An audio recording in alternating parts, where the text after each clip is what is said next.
Bienvenue dans le diaporama concernant les phénomènes acido-basiques en solution diluée. Le site Uniciel peut vous apporter des compléments. Commençons par ce texte de 1786. Je vous laisse mettre la vidéo en pause pour le lire tranquillement. Nous reviendrons entre autres dans ce diaporama sur la définition d'un acide, d'une base, sur ce qu'est un couple acide-base et sur la force d'un acide et d'une base. Certaines notions pourront être retrouvées dans le programme de bac professionnel, aussi bien en seconde qu'en cycle terminal.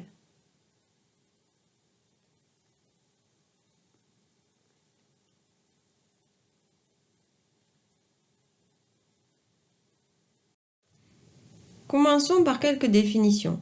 Il y en a plusieurs dans l'histoire de la chimie, mais nous retiendrons dans ce chapitre celle de Bronsted, qui dit qu'un acide est une espèce susceptible de céder un ion hydrogène H+, et qu'une base est une espèce susceptible de capter un ion H+. On peut traduire les échanges d'ions hydrogène entre les deux espèces formant le couple acido-basique par un schéma formel écrit sous la forme d'une équation chimique AH égale, ou alors une double flèche, ce qui est à peu près équivalent comme symbole. Donc AH qui donne A- plus H+, l'ion hydrogène.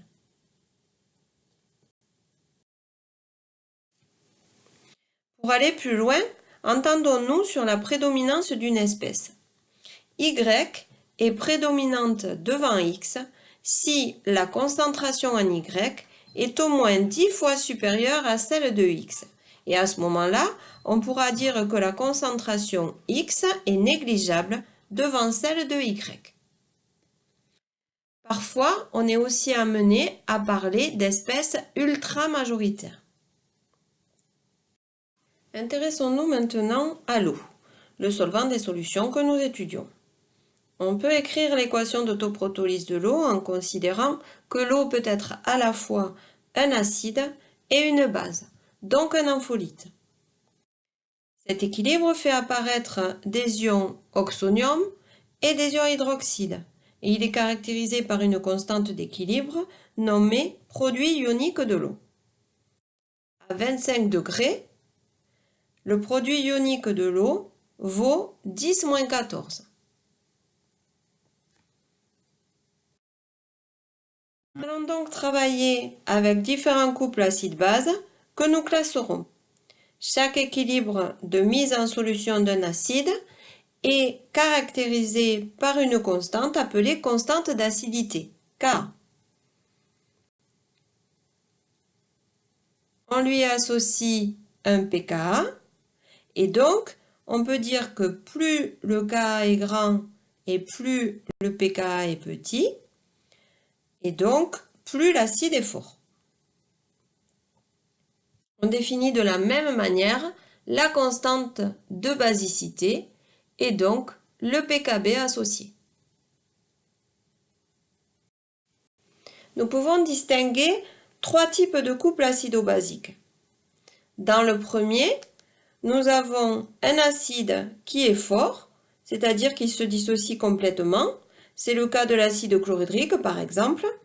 Alors, sa base sera dite indifférente. On a aussi le cas où c'est la base qui est forte et à ce moment-là, c'est l'acide qui est indifférent. L'exemple le plus courant, c'est la soude. Et puis le dernier cas, c'est celui où l'acide et la base ont des réactions limitées avec l'eau. On parle alors d'acide faible et de base faible conjuguées qui sont en équilibre dans l'eau. C'est le cas de l'acide éthanoïque qu'on rencontrera très souvent, mais aussi de l'ammoniac. On ne peut pas parler d'acide et de base sans parler du pH, qui permet de quantifier l'acidité d'une solution. Il se définit le plus généralement avec l'activité des ions oxonium H3O+, mais l'expression se simplifie en solution diluée par l'expression pH égale moins logarithme décimal de la concentration en ion H3O+. Le pH des solutions aqueuses à 25 degrés varie de 0 à 14. On définit une solution acide pour les pH inférieurs à 7, une solution basique pour les pH supérieurs à 7 et elle est qualifiée de neutre lorsque le pH est égal à 7. Nous avons montré que l'eau contenait des ions oxonium et hydroxyde, mais le plus souvent l'autoprotolyse de l'eau est négligeable.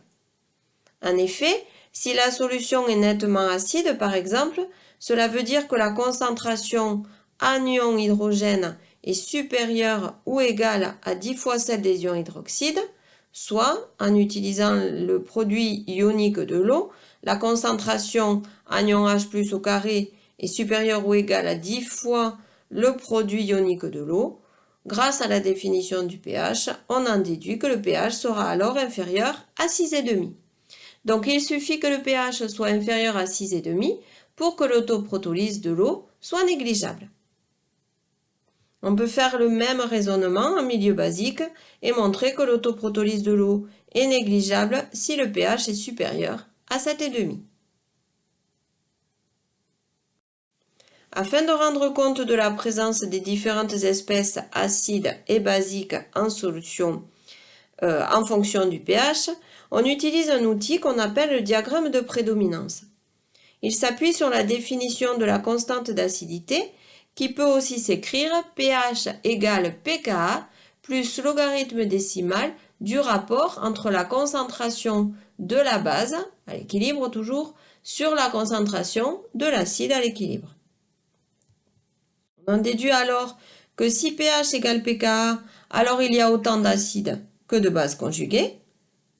Si le pH est inférieur à pKa-1, alors ça veut dire que la concentration en base est inférieure à la concentration en acide divisé par 10, et donc l'acide sera prédominant devant l'espèce basique. De la même manière, si le pH est supérieur à pKa+1, alors la concentration en acide est inférieure à la concentration en base divisée par 10, c'est l'espèce basique qui est prédominante devant l'espèce acide. Nous pouvons donc positionner les différentes espèces sur une échelle de pH et obtenir ainsi ce qu'on appelle le diagramme de prédominance du couple AH-A-.